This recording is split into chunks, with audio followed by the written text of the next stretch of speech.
कहते हैं मृत्यु से ठीक पहले जब भगवान ने रावण से उसकी अंतिम इच्छा पूछी तो उसने ऐसे अधूरे कार्य बताए जिन्हें सुनकर स्वयं भगवान भी आश्चर्यचकित रह गए। रावण की पहली इच्छा थी धरती और स्वर्ग को जोड़ने वाली सीढ़ी बनाना ताकि इंसान सीधे चलकर देवताओं की नगरी तक पहुंच सके। सोचिए अगर ये संभव हो जाता तो स्वर्ग और नर्क का रहस्य हमेशा के लिए खत्म हो जाता।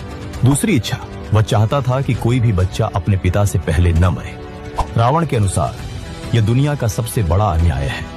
उसकी इच्छा थी मृत्यु को एक नए नियम से बांध देना। तीसरी इच्छा, उसने सोचा था मनुष्य मृत्यु के समय खुद अपने पाप पुण्य देख सके।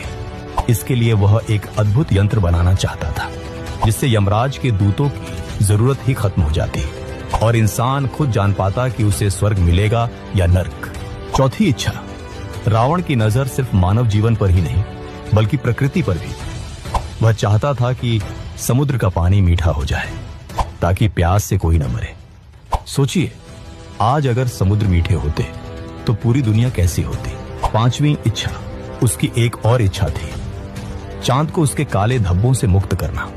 वह चाहता था कि चंद्रमा श्वेत और निर्मल हो जाए, एक ऐसा प्रकाश जो अंधकार को पूरी तरह मिटा दे।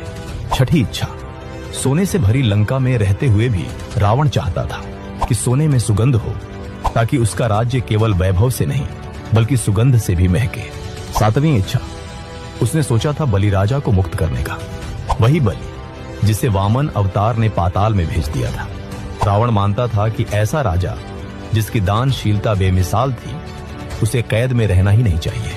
आठवीं और सबसे अद्भुत इच्छा, रावण चाहता था कि पृथ्वी का भार उठाने वाले शेषनाग को मुक्त कर दे। उसने सोचा था इंद्र के वज्र और पृथ्वी के लोहे को मिलाकर एक अखंड खंभा बनाएगा जो सृष्टि का बोझ संभाले ताकि शेषनाग विश्राम कर सके। अब सवाल ये है, अगर रावण सच में ये काम पूरे कर देता तो क्या हम आज की दुनिया को पहचान भी पाते हैं? अगर आपको लगता है कि रावण सिर्फ नायक या खलनायक नहीं बल्कि एक रहस्य था तो कमेंट में लिखिए जय श्री राम और इस वीडियो को अपने दोस्तों से शेयर कीजिए।